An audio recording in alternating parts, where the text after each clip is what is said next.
Our goal for this series is to bring relevant and timely topics to you on a quarterly basis, just to allow for engaging and thoughtful conversations. We're really excited on this webinar to be partnering with Magic Foundation and are really grateful that so many of you have chosen to spend this time with us. I'm confident that by the end of this webinar, you'll have new insights into the topic of understanding your medications, lab results, and clinical trial opportunities. Now, I have to say the reminder, this information contained in this presentation is not intended to be a substitute for medical advice. So please take any individual questions to your personal doctor. We are recording this session. It will be available for on-demand viewing afterwards. So this is our second webinar in our continuing education series, excuse me. And we've been getting really great feedback and questions from the community. Our first webinar was called Care Models and Advocating for Yourself. That is now also available on demand, and there's a link to that in your registration email. Today, we'll be discussing how to better understand your condition, your labs, and your medications. We'll also touch on the future in clinical research in adrenal insufficiency, as well as the idea of participating in registries. So as we look to the future of this webinar series, we're looking at topics including quality of life and psychosocial impact of living with a rare disease, and transitioning and care management going from pediatric to adult care. So stay in touch with your advocacy groups to learn about upcoming events. So we'll kick off today's program, Understanding Your Medications, Lab Results, and Clinical Trial Opportunities, in partnership with Magic Foundation. And I'm pleased to introduce Dr. Ajay Rao. He is an associate professor of medicine in endocrinology, diabetes, and metabolism at the Lewis Katz School of Medicine at Temple University. And Jenna Cora, who it sounds like many of you already know, she's the CAH division consultant for the Magic Foundation and author of the excellent book, Welcome to Congenital Adrenal Hyperplasia, a handbook for new CAH families. So by the way, I told Jenna that I wish that I had that available for my patients when I was seeing families with CAH, because it's a soft landing at a difficult time for a lot of families. So let's recap what we learned in our last webinar about advocating for yourself, because a lot of these tips will apply to the conversation today. So for anybody living with adrenal conditions like CAH or primary adrenal insufficiency, learning how to advocate for yourself is important and can be profoundly empowering. Self-advocacy essentially means learning how and where to get information so you can understand your condition.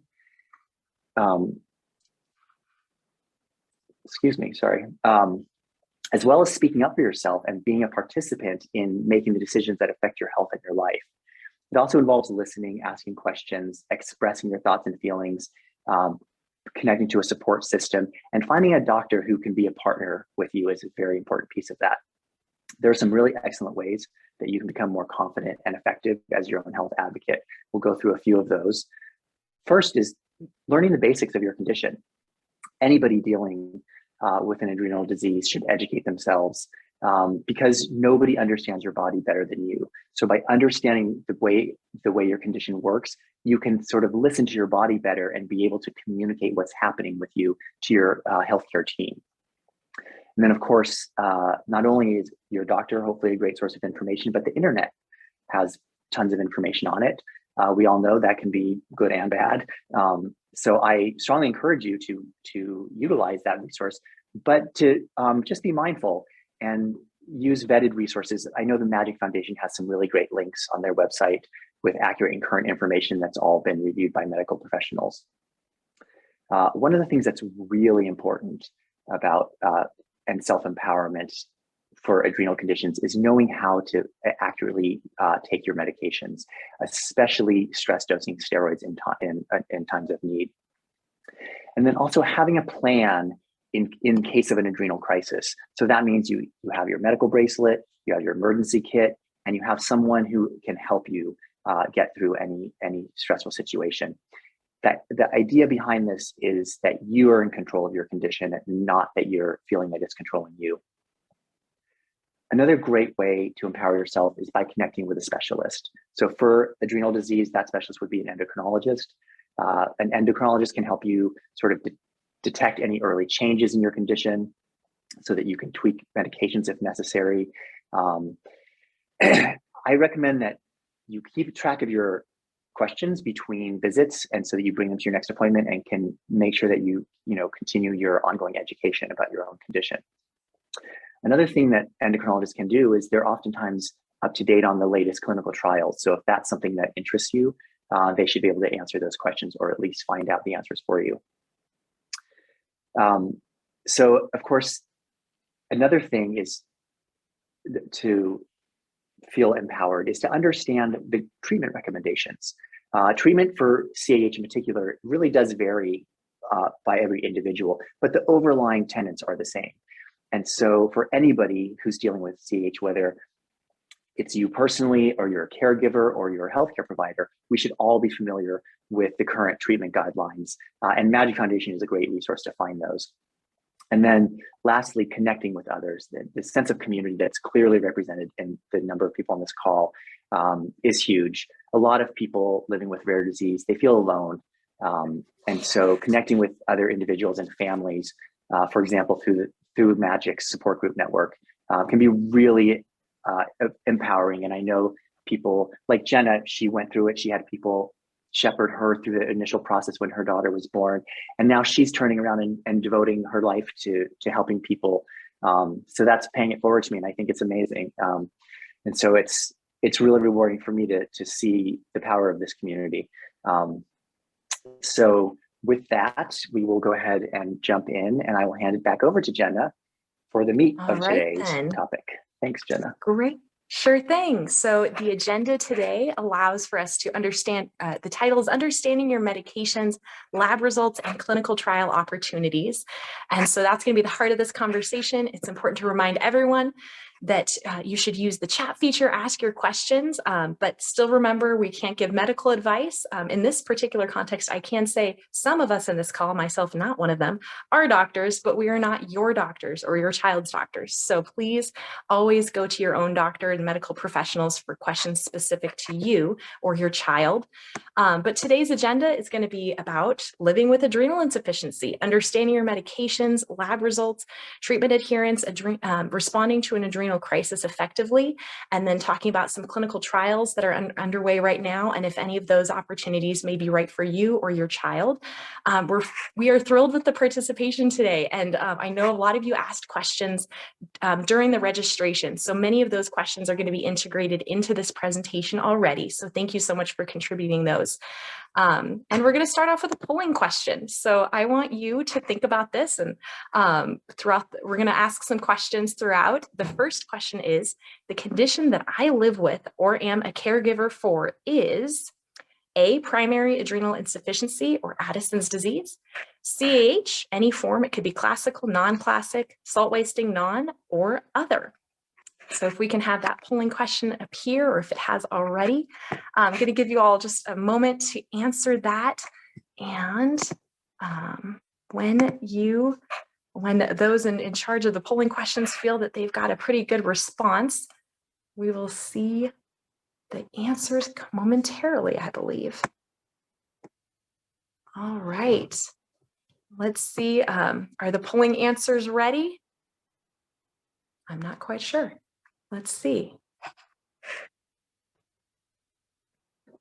They're not showing. I'm presenting. Are they showing up for people? They don't show up for my view because I'm one of the co-hosts, so I'm not sure. Yes, we can see them. You can see them. Great. Yes. Okay. All right. Whomever is in charge of the polling questions will either try to get those responses in shortly. I'll give you that answer. So sure, great. We have 7% or one person with primary adrenal insufficiency, 11 or 73% with some form of classics or CAH, and then 3 have identified themselves as other. Okay, wow, wonderful. Okay, so we've got a nice variety of different responses here. And with that, I will turn it over to our doctor, to Dr. AJ here, to discuss the next portion of understanding adrenal insufficiency. Great. Well, happy to be on with all of you, and thanks for joining. Again, my name is Ajay Rao. I'm an adult endocrinologist. And, I think with any sort of disease process or any condition, it's really nice to understand where we start out with things when it comes to the standpoint of looking at the hormone axis.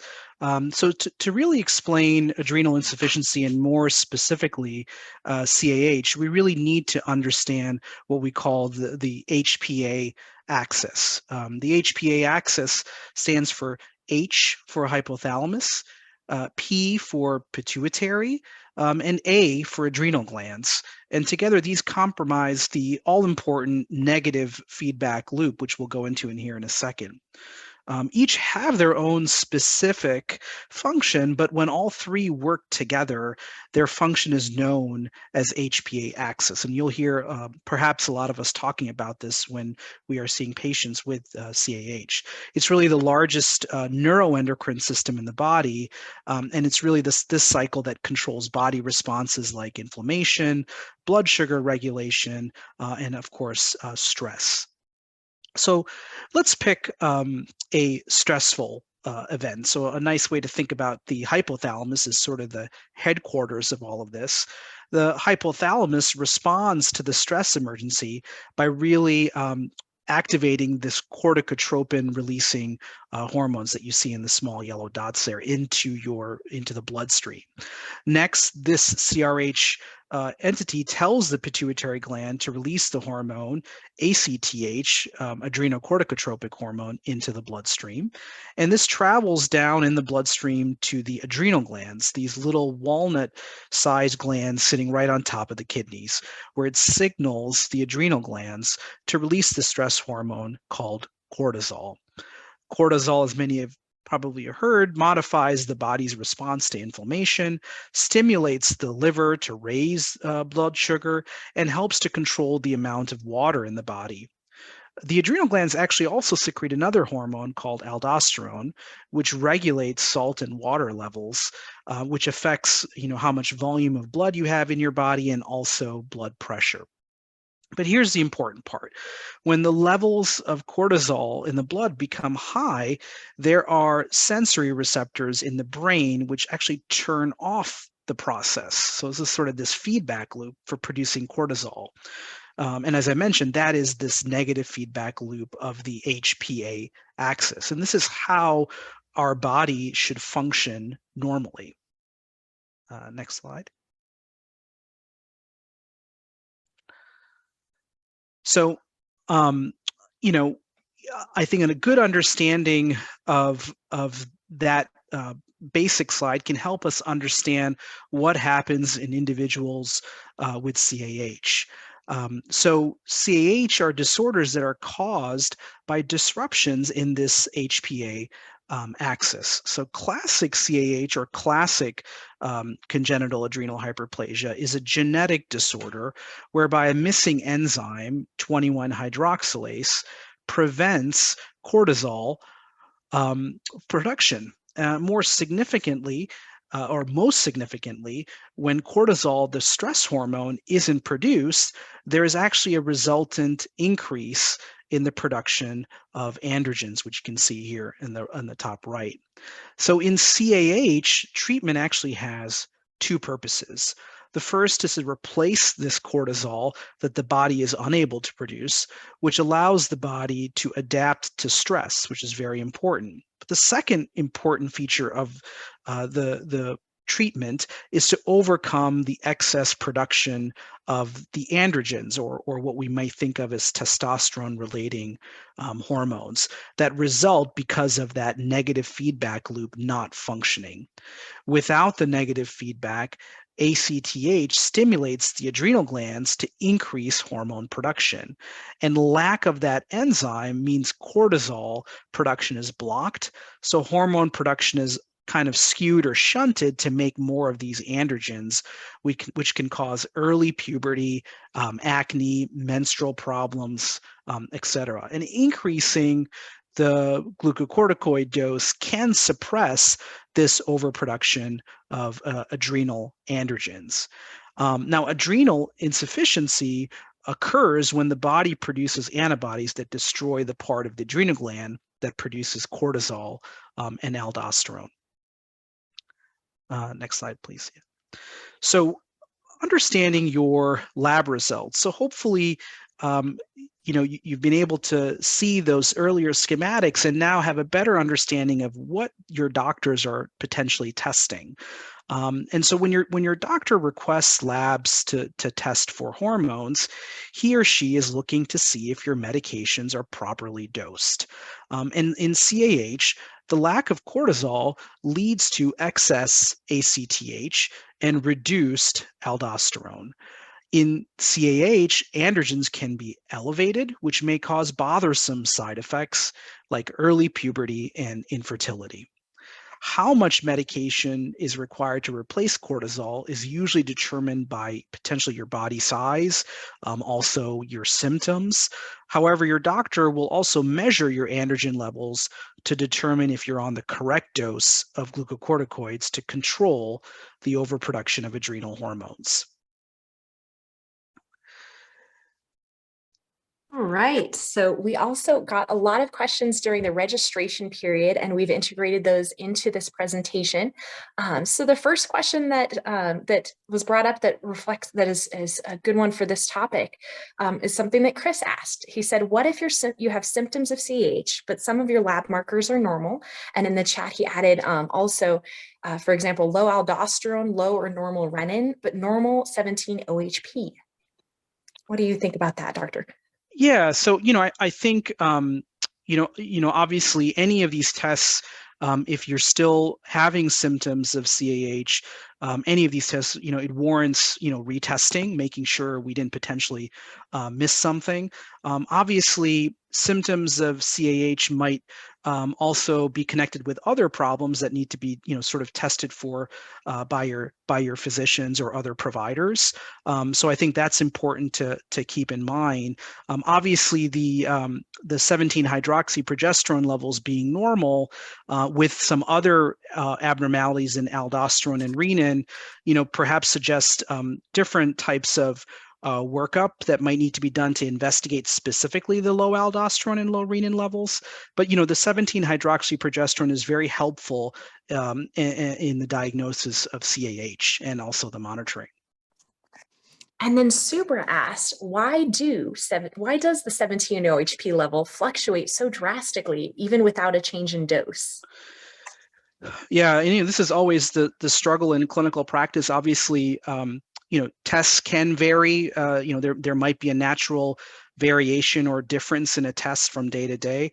However, also what might be a variable is sort of when the test was measured in relation to your last dose of glucocorticoids, perhaps the time of the day. So these things have to be sort of kept in mind when you're looking at those levels and the fluctuations. And obviously, the provider can help interpret those tests for you.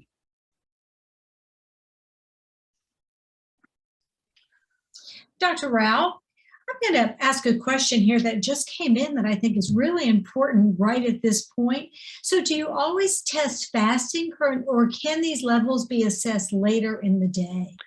So, a lot of I think that's a great question. And, obviously it's always, potentially tedious to always have to go in at a certain time of day for blood work. But I think a lot of our tests that are used in this setting and pretty much a lot of hormone testing have a lot to do, could see some variation with fasting or lack of fasting, and also sort of the time of day. There's sort of a rhythm in a lot of our hormone measurements. So I think it is important to test in the way as suggested by the provider who's ordering the test. Typically, again, should be fasting and in the morning. Thanks. So we're going to go on to next sort of look into the role of steroid treatment and the importance of this. So it's really important to understand what medications you're being prescribed by your doctor and why. And it's rare, but in the event you must seek medical attention in the emergency room or emergency department for an adrenal crisis, you might have to help the doctors understand the stress dose needed with a sort of high dose corticosteroid. So glucocorticoids are steroid replacement therapy as they replace the missing cortisol that we talked about earlier needed by your body. Supraphysiologic, so physiologic being sort of what you typically need, and supra meaning higher than those doses, are sometimes required to restore that balance, suppress those androgen production, and prevent an adrenal crisis. Now, mineralocorticoids, such as fludrocortisone, are prescribed for salt wasting forms of CAH and Addison's disease to maintain body fluid and sodium balance. So it's a slightly different role for the mineralocorticoids.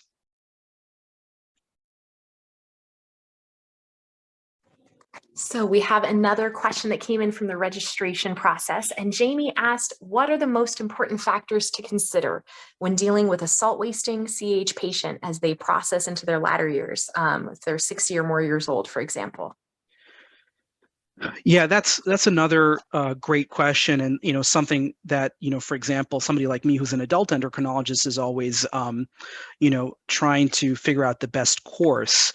And this is a very interesting question.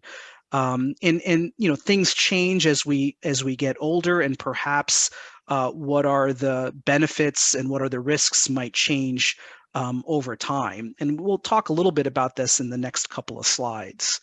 So can I have the next slide, please? So, treating CAH, and this goes to that question, as folks get older, we really need to sort of choose and really get into this sort of balance. And I think it's a delicate balance that's needed. So patients and physicians may have to choose between sort of the detrimental effects of high androgen levels. So you can see here, excess androgens could cause problems with hair growth, acne, psychological effects, weight gain in places that may not want it to happen, short stature, infertility, and then this has to be balanced with the consequences of high dose of glucocorticoid use, such as heart disease, short stature, high blood sugars, osteoporosis, and also obesity. So, I think as people get older, these factors really have to be reconciled, and this balance really needs to be achieved in a delicate manner.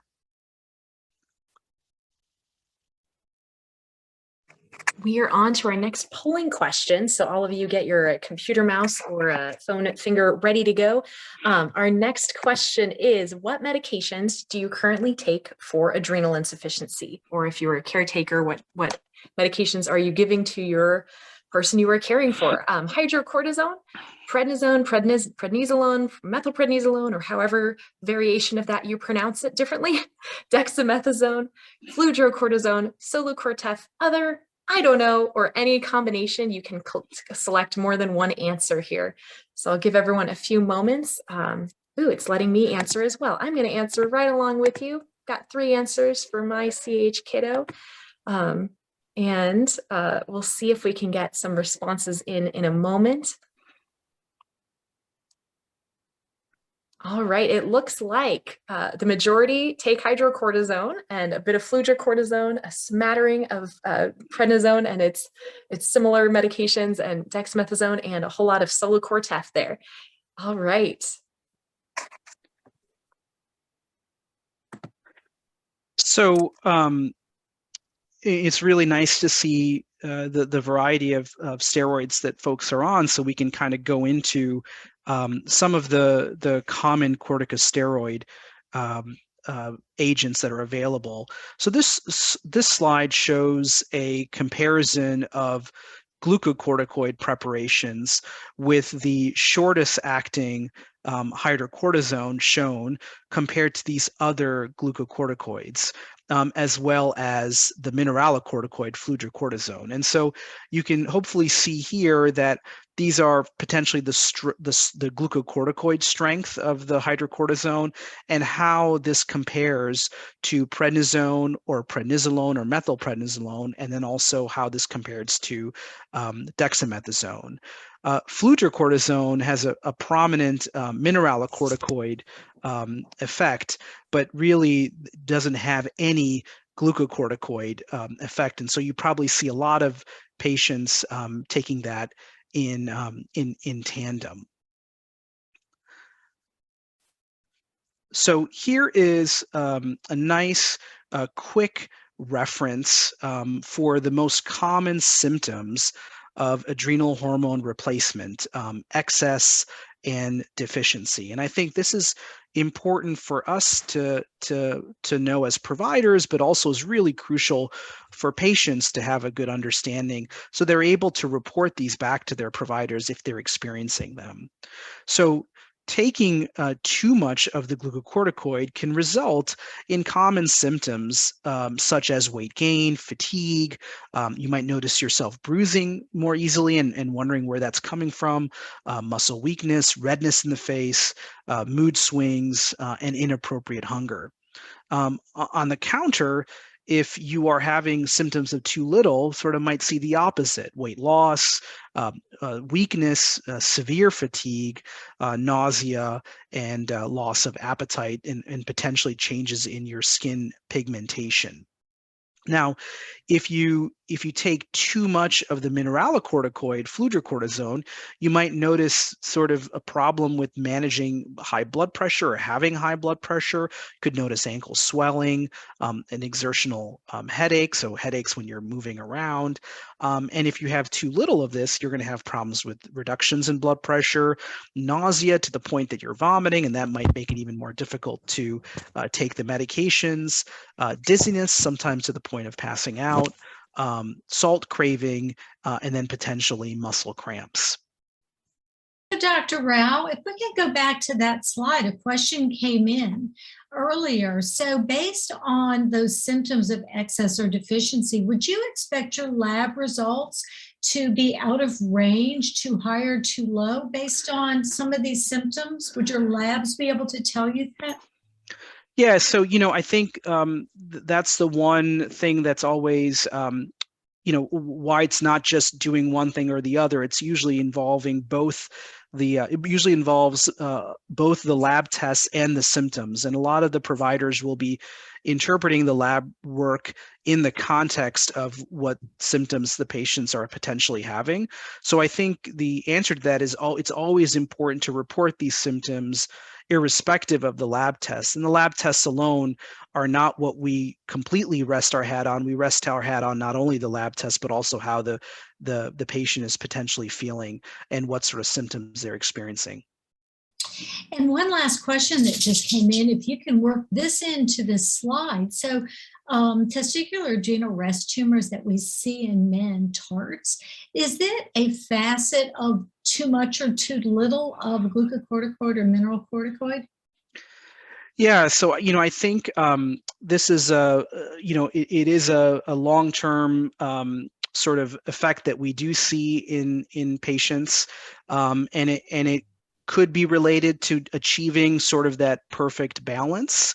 And these things need to be monitored closely with imaging, and we're hoping, whether it be with current treatments or future treatments, that we'll have a better way to assess these problems and hopefully not have issues pop up with those TARTs. And so it can be somewhat managed with changing some of the treatments, but in the end, it ends up becoming, it's difficult to find that perfect balance for a lot of patients. And hence, I think there is definitely a big push for discovering therapies that might help that from not happening or developing. Thank you. Great questions. So we'll next go into treatment adherence, and really this can apply to any sort of disease entity, and is not necessarily specific to CAH, but obviously has a definite importance in this space. So sometimes we will talk about this as treatment adherence. Sometimes you'll see it called compliance potentially, if you have ability to look at your charts with your healthcare providers. So, I think the most important thing with any sort of condition is medications can really only help you manage your health, but only if you take them. And typically adherence rates of 80% or more, so taking it sort of 8 out of 10 times or more, are needed for optimal therapeutic sort of efficacy, meaning that you're actually getting what we think you're getting. But it's estimated that adherence to chronic medications like those that we use to treat CAH is actually more around 50%, so quite low. And adherence rates can go down as time passes after the initial prescription is written, or as barriers emerge or potentially multiply. And so, it's really important to take your medicines, know what to do in the event you miss or skip or forget to take your medication, because this is going to happen. I think the most important thing is talk openly and honestly with your pharmacist, your provider. If you're having difficulty affording the medications, let them know so they don't think you're taking the medication and then get confused when they see certain results. A lot of mobile health apps are around to help remind you how to take your medications if needed, with different types of alarms, and that can be very helpful to make sure you're not missing your medications. We've got another polling question for you all. An increase in glucocorticoids is needed in which of these situations? So an illness with fever, illness or increased physical activity, increased emotional stress, unusual work-related stress, dental work, surgery, or all of the above. All right, I'm going to play along with everyone here and see what sort of results we get.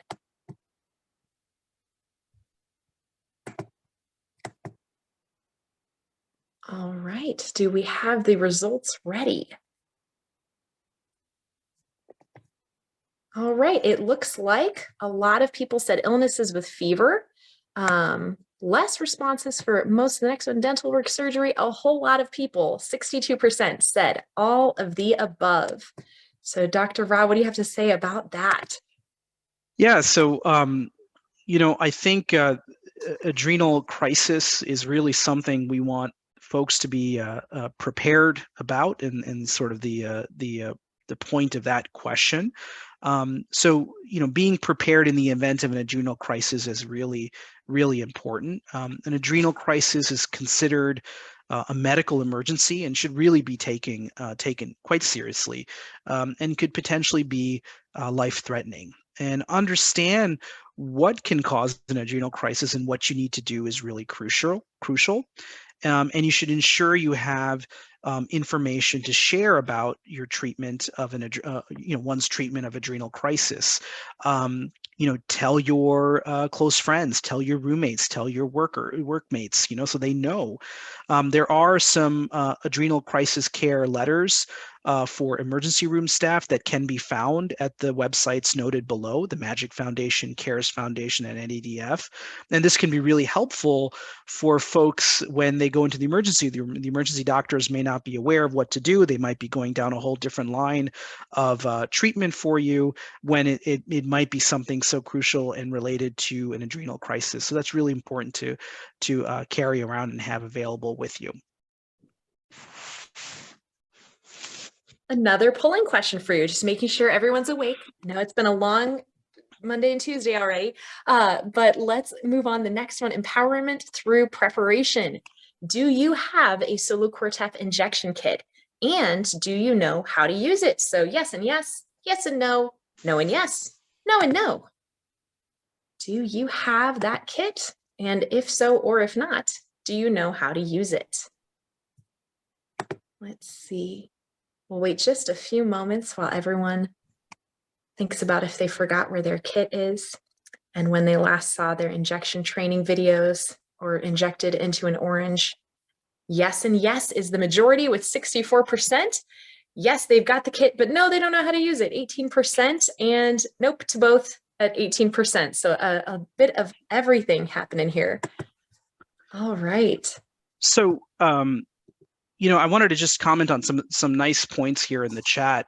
First of all, I think, with the adrenal crisis, I think a lot of times the double dose is something that might be said a lot by providers when there's some changes or some stress that you're experiencing. I think emotional stress, I typically is not something that I tell my patients to double up, but we do know that, and we need to recognize that emotional stress can connect to other stressors. And so that's really important to keep in mind, and it could lead to triggering for other stressors that do warrant changes in treatment or seeking attention from sort of an emergency health provider.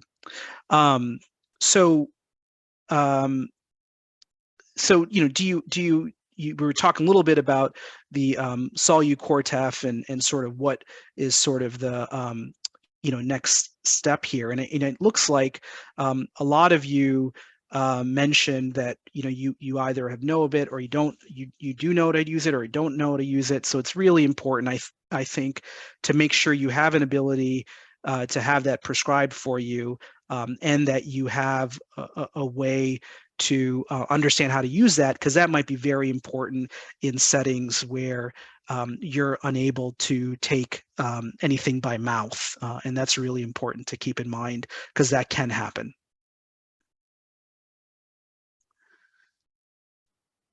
So I think with any type of condition, we're looking not only to the past to learn from what we've done and what's worked, but also what's currently working and where we're going in the future. So really, for the past 70 years, the only therapy for CAH has really been using sort of this delicate balance of glucocorticoids, or GCs, and there's really not been new treatments in over 70 years. So, I think GC is great because it suppresses the HPA axis, but we do know that there is long-term side effects of high-dose GC therapy, and so this treatment landscape is rapidly changing, and we're hoping the future is going to hold more options. So there are some cortisol pump studies available, so using devices to deliver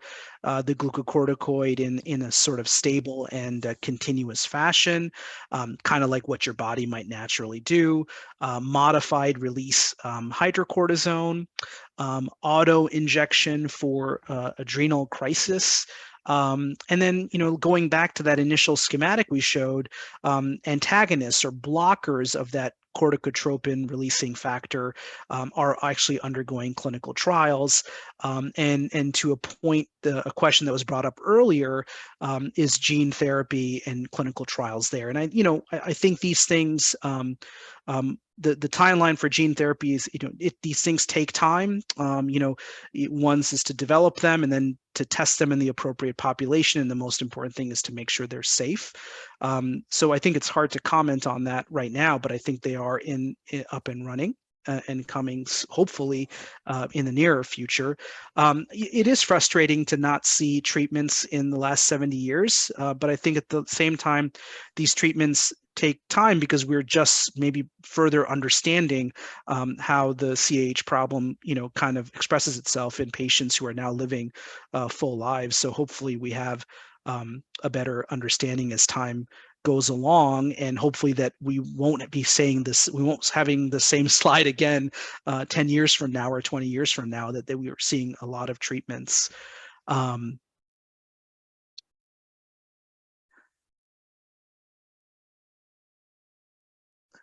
So is a clinical trial opportunity available and right for you? And I think this is always a struggle for many patients who are curious. When is it right to do this?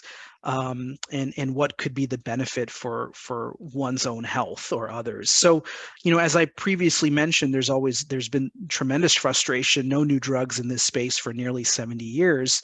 But now is really a very exciting time for those living with CAH, as there are many active clinical trials for adrenal disorders. We would particularly note that for classic CAH, recent research has added new opportunities and complementary treatment that may allow for reduction in glucocorticoids. And many individuals and caregivers ask why should we be involved in clinical trials or clinical research or any sort of patient or human-oriented research? I think there's three important reasons to consider a clinical trial. The first thing is, the potential for more effective drug delivery, the potential to reduce the glucocorticoid use in individuals with CAH, and really an important part of this, which is the potential to improve treatments for not only oneself, but potential the future generations who have this problem. But, we understand that in the end, it's a personal decision and a one that should be discussed openly and candidly with your physician. And you can see here there are a variety of trials that are available and for classical CAH. So that's something to keep in mind. But again, in the end, it's a personal decision. We're going to do a little summary of what we've talked about today. And so to start, just the biggest thing is to learn the basics of your condition, to have the basic understanding of what is happening in your body or in your child's body, if that may be the case, what these medications are intended to do, what these labs are checking, and what a high result, a low result means, what sort of adjustments might be expected. Also, something that's incredibly important is making sure you feel like you can advocate for yourself or advocate for your child. And that may look like a lot of things, at least for my family. It means feeling confident in the medical team overseeing your own care or your child's care, feeling like there's a team dynamic going on when discussing medical things with the doctors, and feeling like the team you have in place is your support system, that you can ask stupid questions, you can ask smart questions, whatever questions, and you can bounce ideas off of these doctors that you work with and make sure that they'll take you seriously and really listen when things aren't going well, and when things are going well, of course. So if you have certain triggers that seem to be causing a need for extra a cortisol boost, and it doesn't quite fit that box, that your doctor would listen to you and work with you and find out and maybe create some troubleshooting things that you could try, so that you can feel well, because that should be the goal, that you're not just living with this condition and plodding along, but feeling well and hopefully thriving. So really get to know your condition, all the different angles of it, and CAH especially just has so many layers to the way it impacts an individual. Another thing is to just know what to do in case of an emergency, in case of a crisis. Have that kit with you, have that medic alert bracelet, have people around you who know what to do and can advocate for you if you are not able to advocate for yourself. I'm going to throw in a little tip here that I learned in a recent webinar from some adult CAH patients, that when a patient turns 18, their parents can no longer make medical choices for them legally without a letter. So if you're the parent of an 18-plus-year-old and they still rely on you to help them with medical emergencies, get a notarized letter giving you authorization to speak with doctors about their care. If you're an adult with CAH or with Addison's disease, have another adult, either a spouse, an adult child, a sibling, someone you trust who knows your condition, who can be that advocate for you in an emergency setting. Have that support system in place. My personal rah-rah moment here is to connect with other individuals. That can be online through Facebook groups. The Magic Foundation has excellent adult, patient, and parent groups. The parent group is a very large group, and I always joke that they're the nicest internet strangers you will ever meet. And I really mean that. I know most of you are in that group who are on this call now. And if you're able to meet in person with other families, if you meet people from the internet, just make sure that's ideally in a safe public environment, because the internet. But if you have the opportunity to meet other individuals with your condition, it can be very empowering just to talk about it with someone who gets it. And if you're a parent, it's really amazing to see your children grow up playing with other kids who also have their little medical alert bracelets. It's just beautiful for them to grow up knowing other people like them. So also consider if a clinical trial might be something worth pursuing. It might be something that you want to look into. There are many trials underway right now. They may not be right for everybody. They may be something that you are excited about. You're something you just want to learn about. There's something you're feeling a little cautious about, but you want to educate yourself about yourself anyway. I tell people that this is, getting a CAH diagnosis is not something anybody wants, but this is the best time in history to get slammed with this particular diagnosis, because there's a lot of hope.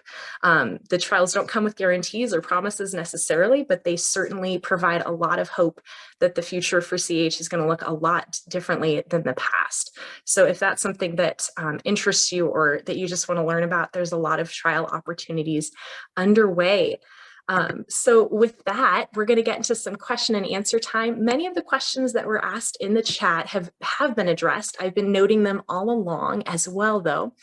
So I'm going to jump into one of them that came in as a last minute registration question that said, do people with CAH always have to take medication? Yeah, that's a very nice question, to bring up. And I think, the short answer is you do need to be taking something definitely on a daily basis, right? As we talked about sort of where things are moving with one's hormones.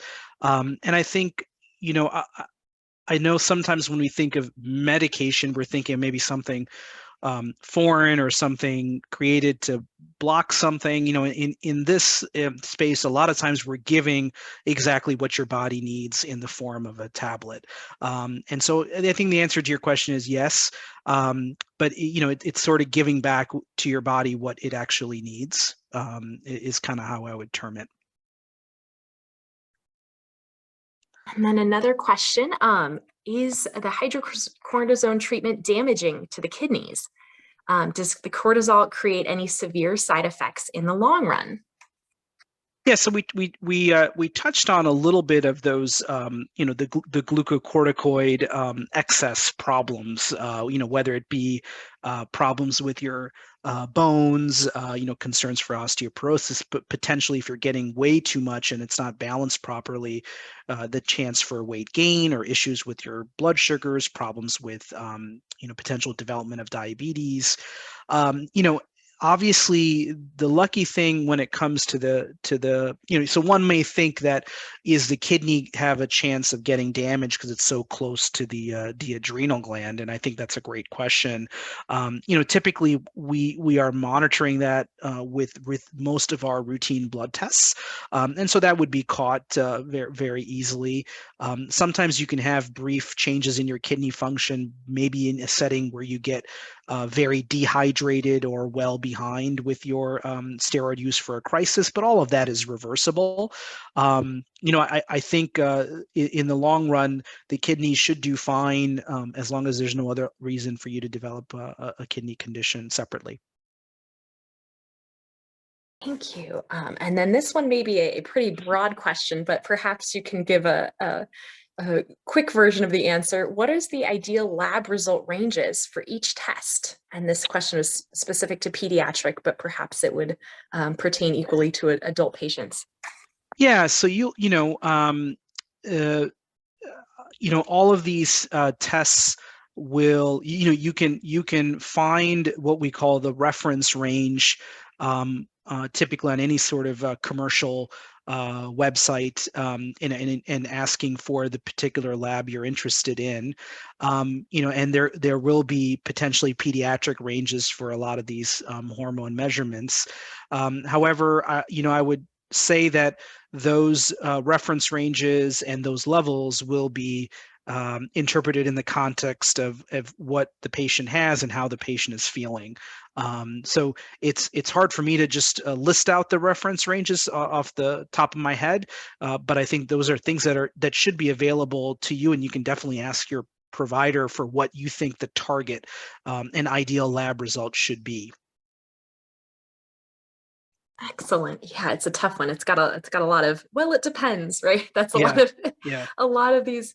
Well, let's see. Another one that was asked is, can too much glucocorticoids cause migraines? Yeah. So, I think, obviously it's good to make sure there's no other reasons for having migraines, that you don't have a separate migraine condition. I think too much steroids can always be, could cause a variety of issues. And I'm sure I've had a couple of people who've experienced that. But again, it's really important to make sure it's sort of evaluated in the context of actually making sure that the person is getting too much steroids from the lab tests, or from what we think they need to be getting from the standpoint of their total steroid dose, and also making sure that they don't have a separate chance of having migraines. All right, this is a question from a parent who has a son with the 3-beta form of CAH. They ask, can you comment on the DHEA levels, or is it better to obtain DHEA sulfate? So maybe, so I'm an adult endocrinologist.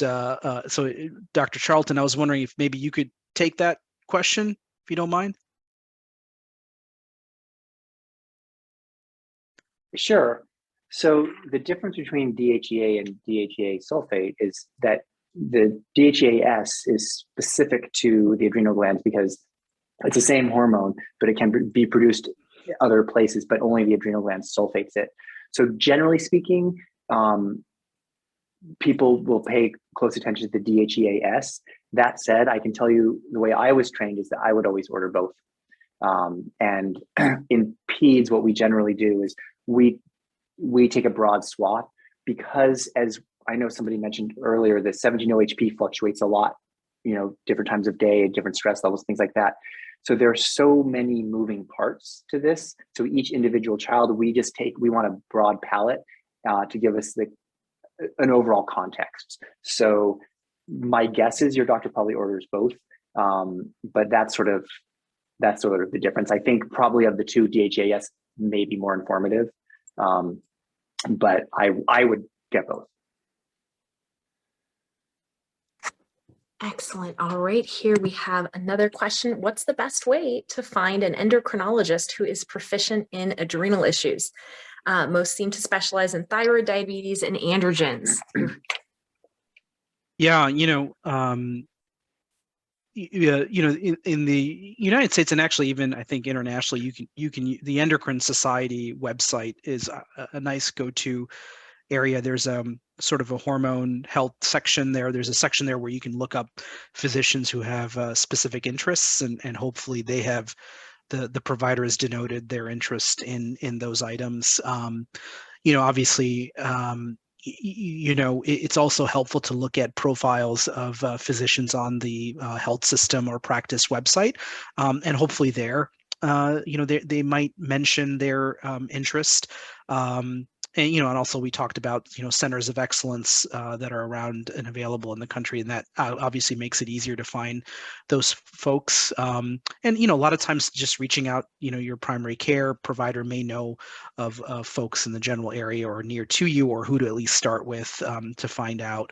I would shy away from just the sort of the random Google, because that can sometimes get you results that might be a little bit confusing. So I think I personally would use the Endocrine Society website, and I think it's very patient facing and friendly. Excellent. There's another question here about the difference in terms of effectiveness of hydrocortisone tablets versus solubles or compound forms, and the new Alkindi sprinkles. Do you have any thoughts on those differences? Yeah, I mean, I think it's great to have those options. The soluble tablets have to be dissolved and mixed in the water. I think I think these things, it's Obviously they wouldn't be available if their effectiveness wasn't tested to be equivalent. But I think, again, to sometimes testing it in general versus testing it within the CAH space is always something that's always challenging. So always make sure if these changes are being made that you're having a nice discussion with your provider about some of those symptoms and also the blood tests to make sure that those are indeed being as effective if you do have a change. Excellent. I think we've gotten to almost all the questions at this point, except I see that there's a question about, is there any optimism in the idea of doing a kidney or adrenal gland transplant to help with CAH treatment? Yeah, I have not seen literature on that. Obviously, if we, those sometimes it's easy to think of transplantation as solving the problems, but that might introduce a new issue of being on a bulk of medications to suppress your own body's immune system against these new organs that you have received. Same problems may happen again in the organs that you've received. It's hard to tell. So I think we're hoping more that maybe the ongoing clinical trials give us better options than coming to that point, which necessitates transplantation. Thank you so much, Dr. Rao. And I see, thank you so much, Chrissy. I saw your comment about, Krista, you read my book. Thank you. I'm glad it was helpful to you. And I have plans for a second edition that will have a little a little sentence added to discuss the different ways that gene mutation can come about. But wow, your case is certainly an exception to the rule, and I'm glad you got some information, but I'm sorry that happened. And I'm going to turn it over now to Dr. Will. Thank you so much. All right. Well, thank you so much for joining, everybody. Great questions. I hope that you had a lot of food for thought, and we'll think about, how this discussion might change the way you approach living with CAH or other adrenal disorders. So on behalf of Spruce, I want to thank Magic for partnering with us and for all the work you do in the communities. And particularly special thanks to Jenna for hosting, to Carol Ogg for putting the program together, and for Dr. Rao for providing his expert insight. So we will wrap up for the evening. As you know, we recorded this session and we will send a link out to you via email once it's posted for on-demand viewing.